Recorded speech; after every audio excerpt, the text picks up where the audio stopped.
Hello and welcome to the Lou Review. I'm your host, Rosa Hart, and today I'm joined by Martha Morgan. Welcome today. Hi, thank you so much for having me, Rosa. It was really great to get to talk to you. And you have an alias as well that we're here to talk about. Yeah, otherwise known as Allergy Dragon, sometimes more known as Allergy Dragon. Like more people probably know you less well by Allergy Dragon, right?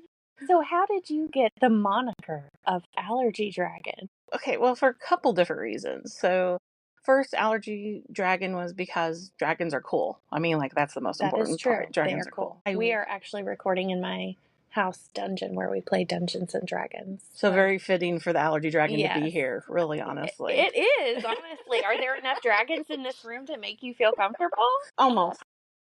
So how did that translate into a business for you?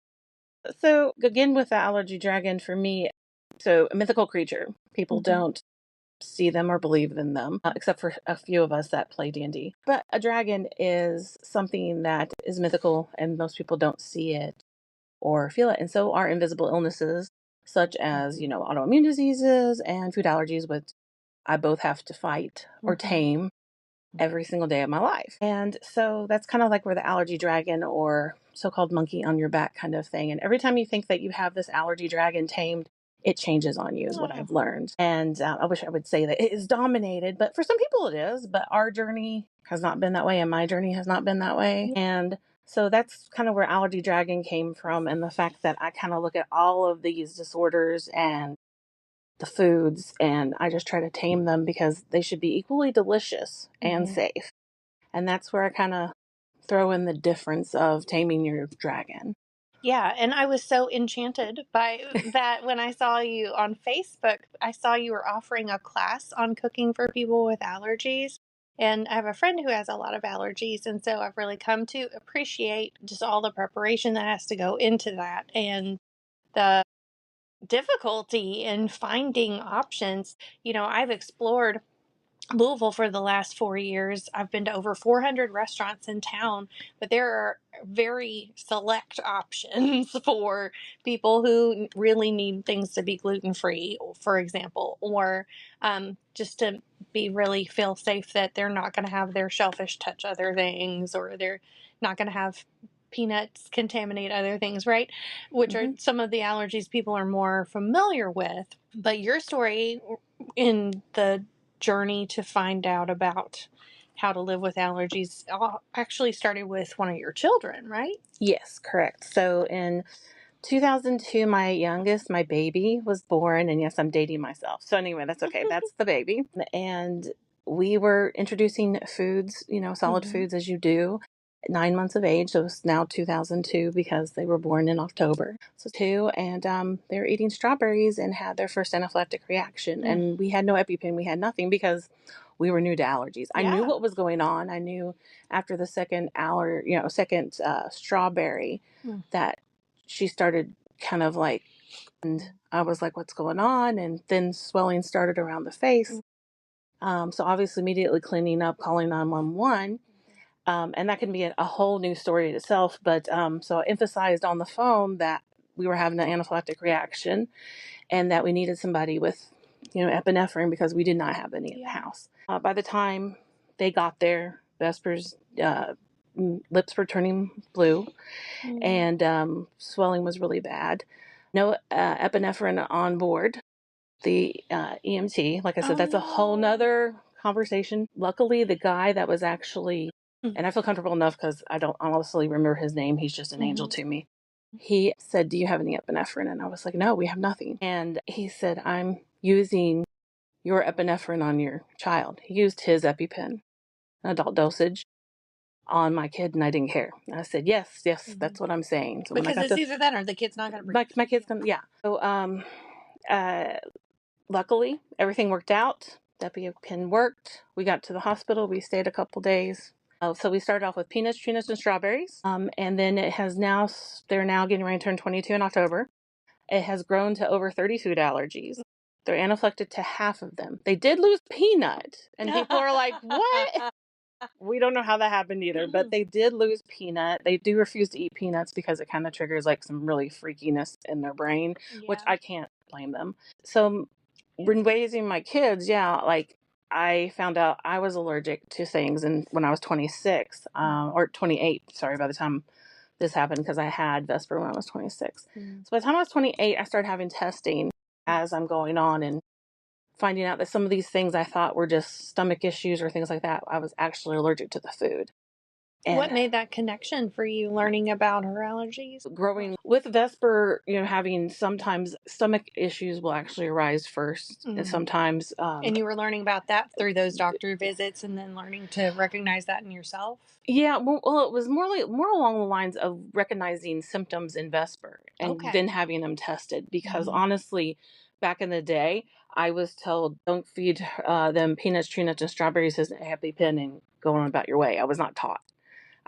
This is what you're supposed to do. Well, there was no labeling laws. People don't realize how early that was. It was 2004 before our labeling laws by FDA got approved for the top 8 allergens. 2005 was when it was enforced. Same things with gluten-free, people. 2015, before there was an FDA regulation on how much something could have, what could contain part per million for it to be considered gluten-free. Before that, they could label it. It's just like when they say allergen-friendly or vegan now, there's no parameters. They can slap it on there and there be something on there that's not. There's nothing legally saying that they can't. You're just hoping that they will. And FYI, to anybody who is listening that has food allergies or new to it, the may contain or processed around is completely voluntary. They are not required by law to have that on there. So it's very nice that they're doing that. It's nice if they do that, but they're not required to. So that's another whole story in itself. So anybody who wants to get involved in some lobbying, there's a target for you. There's a target for you. I could even have some people, but anyway, that we're working on offside, because advocacy from there on, it affects more than what people think. It's so much more than just don't eat that food. And you have to look at everything. You have to look at how the kid's going to school. I had to look at, I'm a chef. I had to look at, could I even continue doing my job? My kid's allergic to like all these tree nuts, peanuts, and strawberries at the time. So if you're working with that throughout the day and you bring that home, are they going to have a reaction to you? Right. And they were very sensitive, and they're still very sensitive to tree nuts and that kind of things. We have like certain non-negotiables in the house that you just do not bring into the house at all. So when I was, going back to what you were saying, is kind of just experience it and talking to my doctors. And after having some scratch testing done and did some elimination diets, because technically, if you look at how you have to be diagnosed with an allergen, you're supposed to have either a blood test or a scratch test, and then also obviously ingest the food and have an actual allergic reaction. So I went on an elimination diet, found out I was allergic to chocolate. Yeah, that was a trip. I am severely allergic to chocolate, anaphylactic. Oh my goodness. Did you enjoy it a lot before? Not really. I think about that now. I was not a huge chocolate fan. I mean, I enjoyed the chocolate and I ate it a little bit.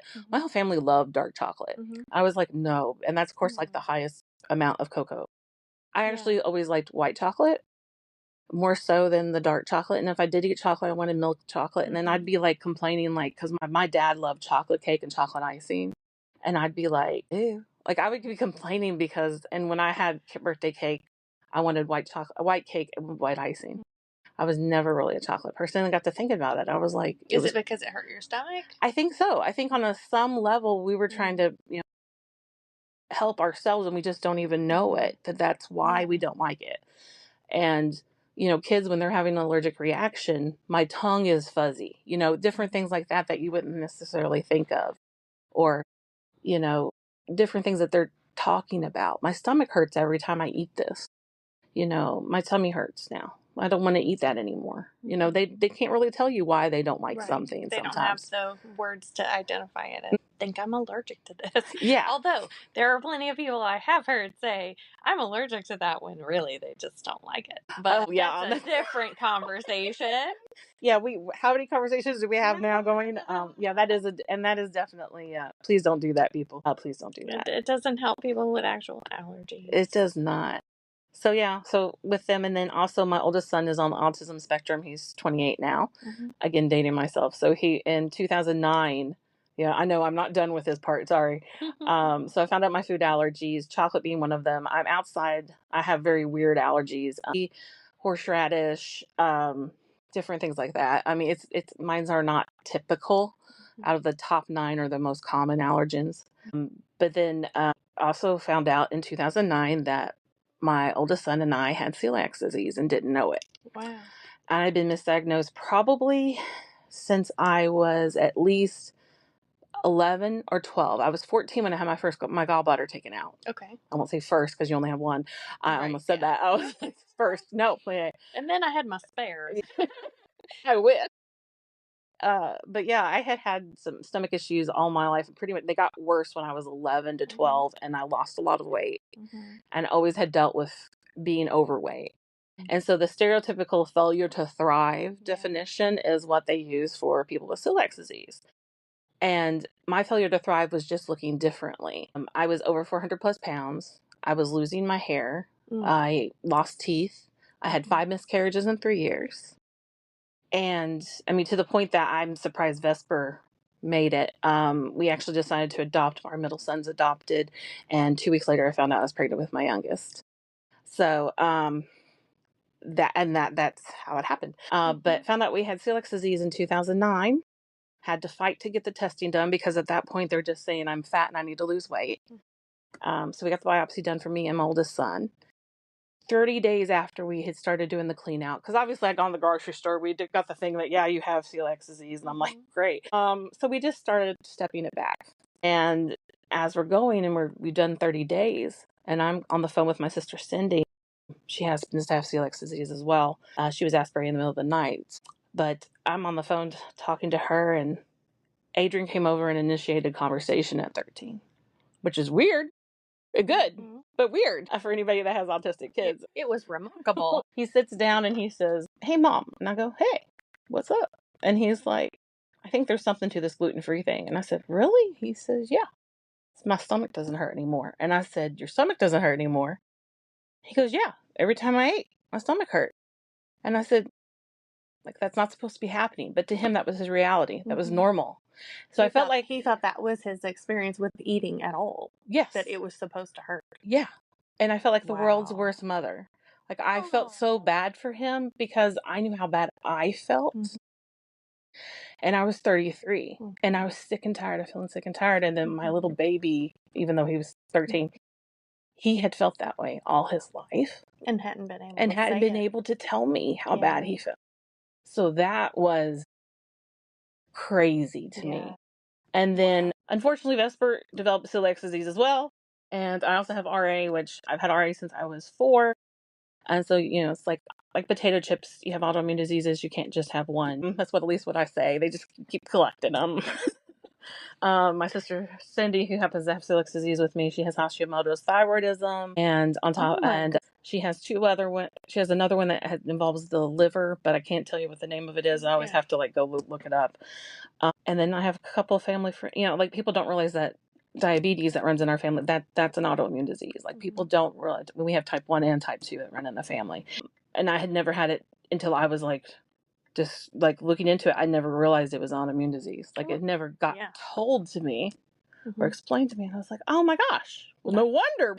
And did you find that the gluten-free diet had helped with those other things as well? The rheumatoid arthritis and stuff? Yeah, I was told when I was 17 to get ready because I had a couple good years where I had no RA symptoms. And it's because they thought I was going to juvenile and I might grow out of it. And at 17, it came back with a vengeance, and I was in a lot of pain. And so he says, well, it's going to follow you into adulthood. If you want to have kids, I want you to be done by the time you're 30 because you can't take any meds. While you're pregnant. While you're pregnant. Yeah. Also, not to mention the damage, of all the weight and everything and carrying a baby. And so for me, it was day and night. And he told me by the time I was 40, I'd be in a wheelchair. I'm 48, by the way. So. And not in a wheelchair. Not in a wheelchair. Since you can't see, she walked down my stairs into my basement. Slightly sideways, but I do have some damage. So as I go down them very slowly. But I do carry a cane occasionally. But that's few and far between. But yeah, it helped immensely. I was able to start losing weight for the first time. I was feeling full. I'm calling my sister Cindy. I'm dealing with the family members thinking that we're all freaking crazy. You always ate wheat. Yeah, I know. I used to eat wheat and I'm sick as a dog. My hair somewhat came back, but no, just feeling better and feeling full because my body was so damaged. It was in starvation mode and it was holding on to everything, but I was getting no nutrients. Fun fact: 1 in every 4 people that are overweight, that have celiac disease are overweight. 1 in 4. So to get that stigma away from the fact that you can be fat and have celiac disease, and then now I'm going through menopause and I've gained like about 50 pounds. That's a whole nother story. But we'll add that to our list of other stories for another day. And the fact that my list has changed now, and I can't do dairy, and I can't do beef, and I can't do pork. So anyway, are those new developments? Yeah, over the past year. 1 year. Yeah, you made it this whole time. That I thought, well, see, okay, so with celiac disease, a lot of times people cannot end up digesting the casein. It's not the lactose, it's the casein and the protein in it. And so a lot of times people with celiac disease can't have the dairy. I was holding on to dairy for a very long time, and most celiacs I know tried to hold on to it for a very long time. I think I held on to it longer than it should be. So last July, I actually got gluten for the first time in a long time, and I passed out at the restaurant. My husband kept me from hitting the floor. And I was scared to death because then I thought, because I woke up covered in sweat and everything, and I had to go get checked out to see if I had a heart attack, because that was my thought process. Because I went from feeling, okay, I just got glutened and I got to go throw up because I'm sorry, people. That's the reality. That's the reaction you were expecting to have if you were going to have a bad reaction. Yeah, like the immediate need to go throw up. And I was like trying to get out of the booth, and all of a sudden I started getting dizzy. That had never happened before. And I told my husband, I said, something's really wrong. And he said, I didn't get out. You may have to call 911. I said, I think I'm going to pass out. And he said, as soon as I said, I think I'm going to pass out, he got out of the booth because I was at the edge. I thought I was pulling myself backwards. He said, no. It was just to the floor. He caught me. So, because it could really have been bad. And I woke up to the ambulance coming, and coming out of that completely soaked in sweat. And I'm thinking, I think I may have just had a heart attack, like for the women's symptoms. And I was like, because I did have pressure here. I did have nausea.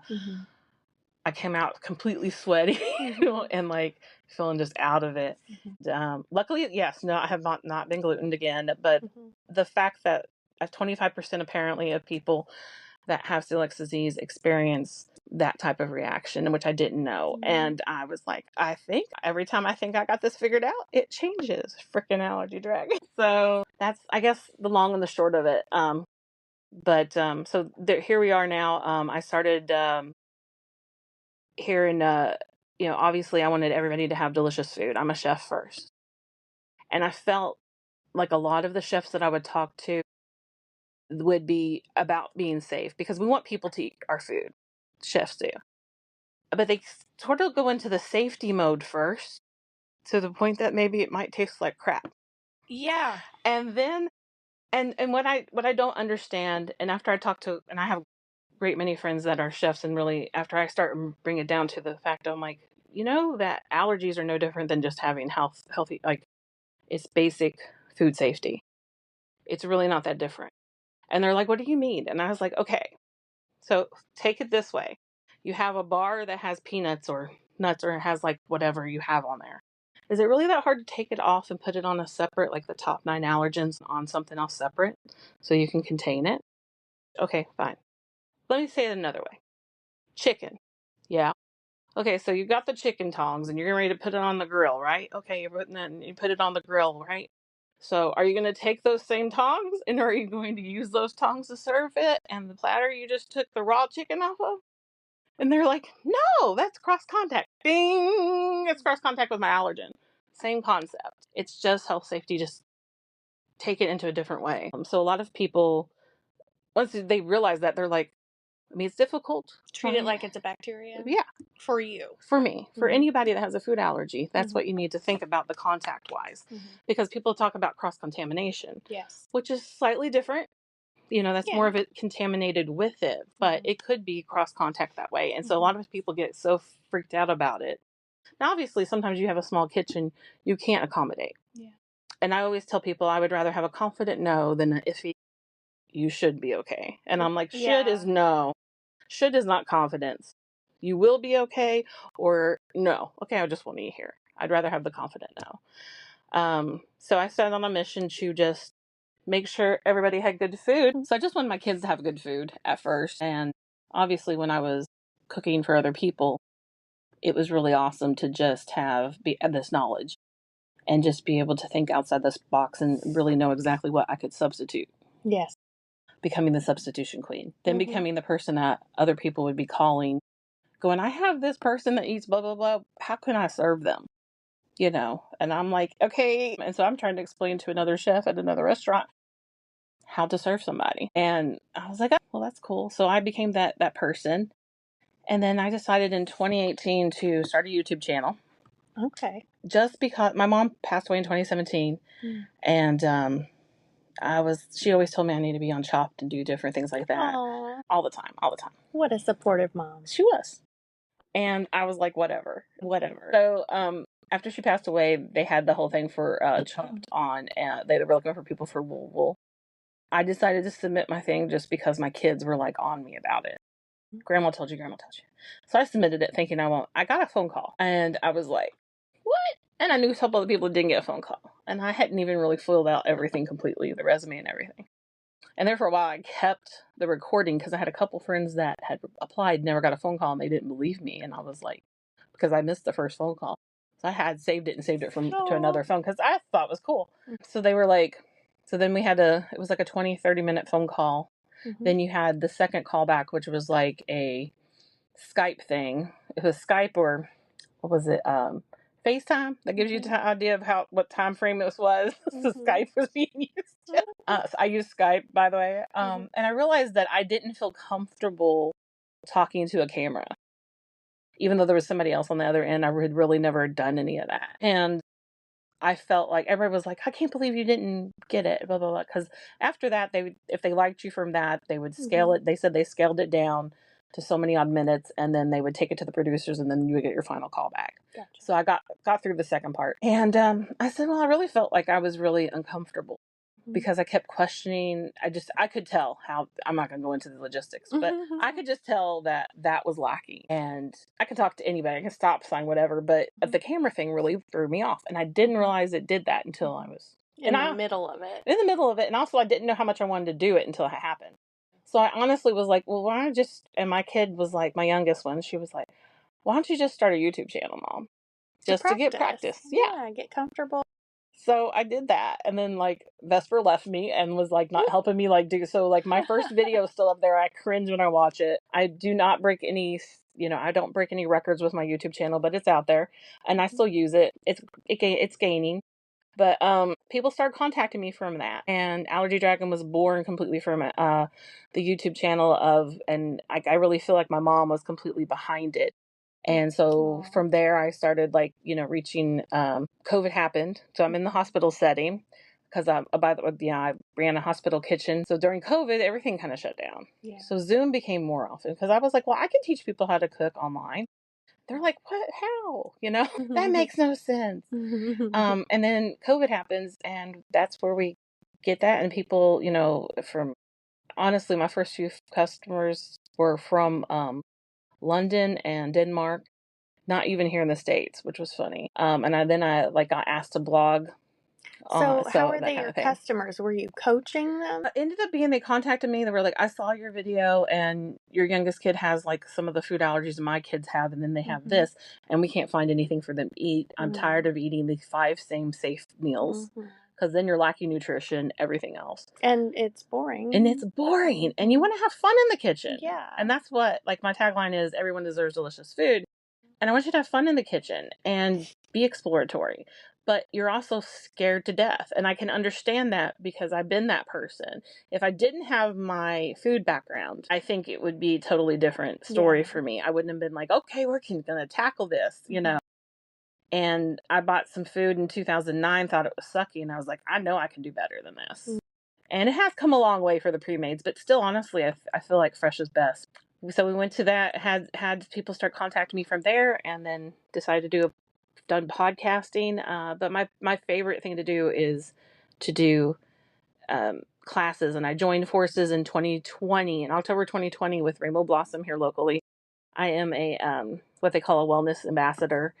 And we started doing cooking classes online for free because it was COVID. And our first one was in October, and it was actually pumpkin bread cookies. And you say pumpkin bread cookies? Pumpkin bread cookies, yeah. Top 9 allergen free. Well, it was 8 at the time, so it was top 8.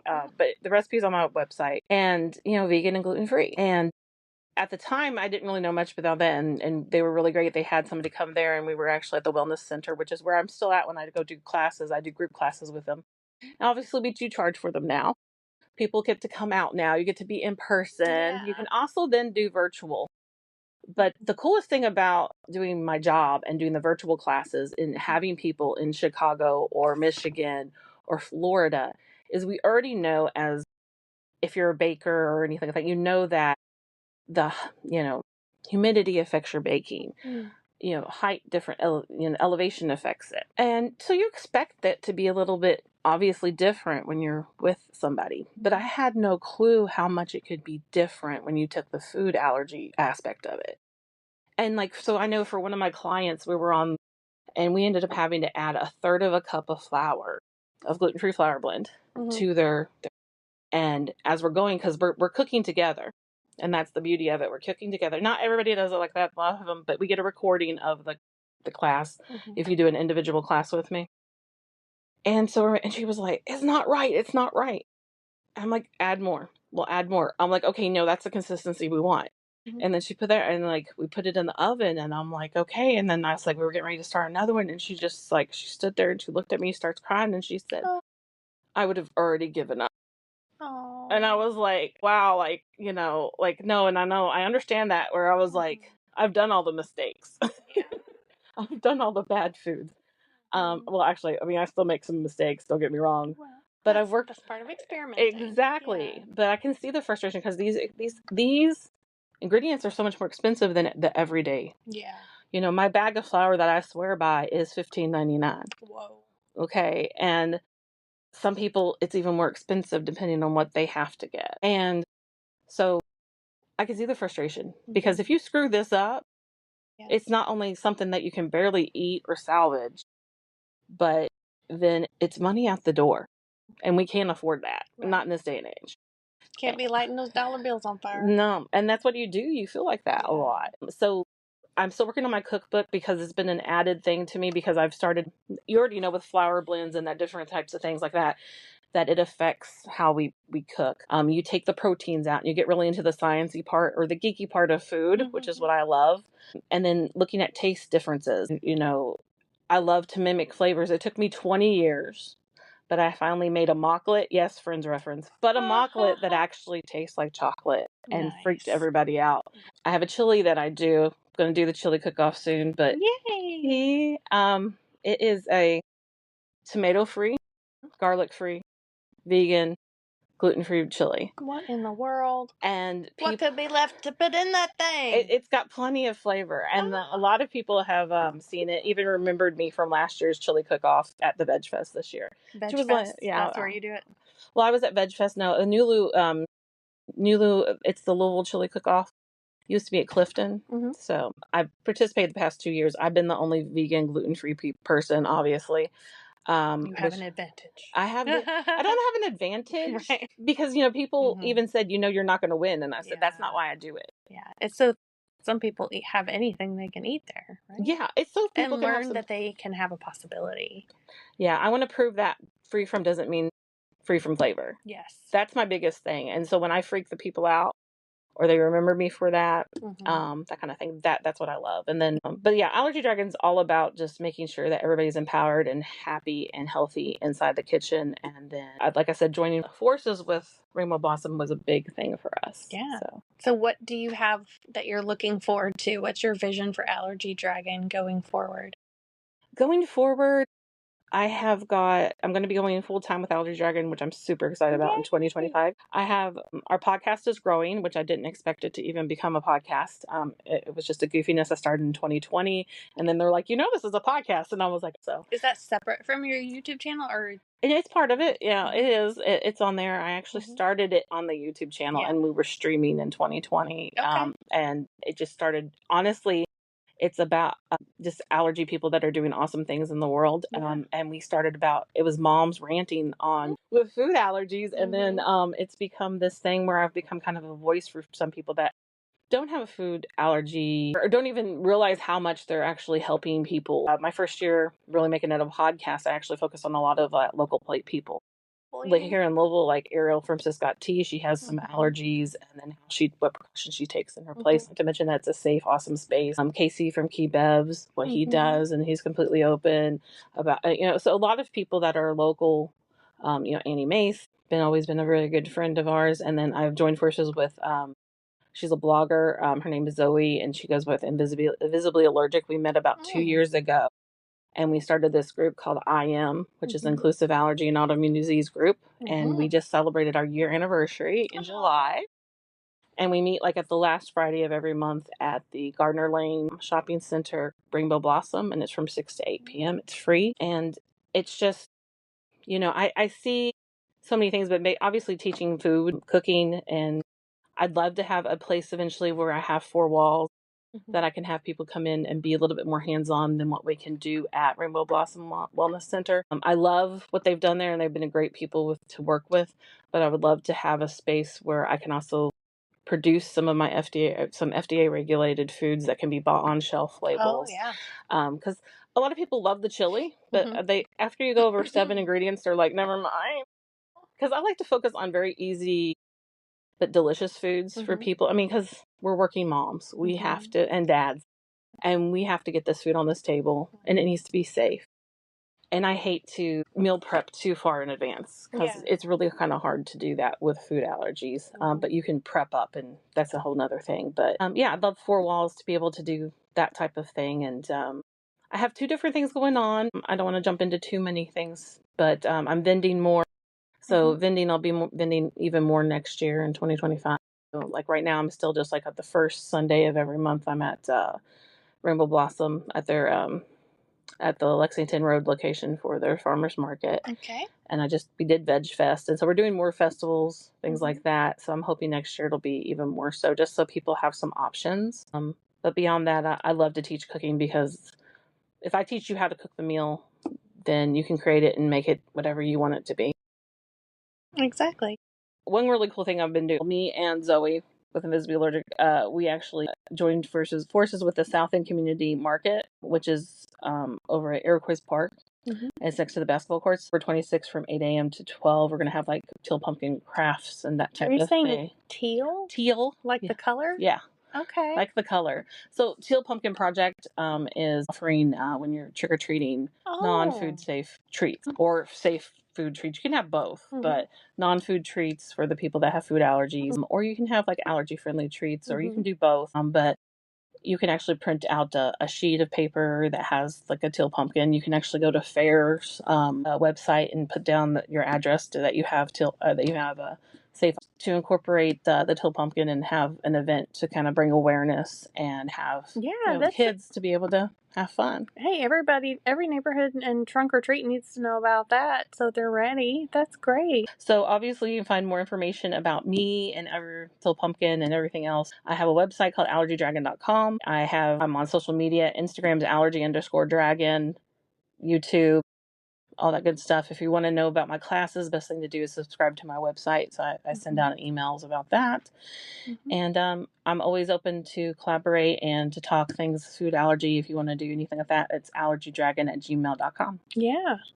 Do you want to mention anything you're doing with Dare to Care? Sure. So in 2020, I had become a wellness ambassador with Rainbow Blossom. I talked about that. But also in 2022, I started working with Dare to Care with Cooking Matters, which was really fun because we started doing, I was able to do classes in May, which is kind of like our awareness month for all things gluten-free or celiac disease and food allergies. And so I started doing classes with them. And then I also started working with the community kitchen, which is really cool. Chef Teresa, which I think you have met, is a very awesome person. And we clicked immediately because we both have medical background with food and being chefs as well. And What they do there is amazing, and the kitchen itself is already fish free and shellfish free, and then it's already peanut and tree nut free because they do so many meals for the school based programs and things like that. So when I get to go there and work, sometimes I help them with some specialty diet foods, and sometimes it's just prepping 100 pounds of vegetables, which is fun too. I love to do the big bulk stuff. It keeps me going, but I actually know that everything I'm doing there is actually going to go to help somebody because I've been there because people don't realize how expensive these food options are. And I've been, I have food for my kids, but I don't have food for myself. Well, that's not exactly healthy. Yeah. Even I still need energy. And so what they do in the community and help everybody out is really, really important. So I love working with Dare to Care. Thank you for volunteering with them and for bringing your expertise at bringing flavor without allergens. Yeah, exactly. Give me the flavor, no allergens. We're good. Yeah. No, thank you. Well, I really appreciate your time and coming out to share all this with us. So follow the Allergy Dragon on all of your favorite platforms. And if you've enjoyed this episode of the Lou Review podcast, please subscribe wherever you're listening, and you can follow me on social media at Rosa Raves. And I will see you in the next episode.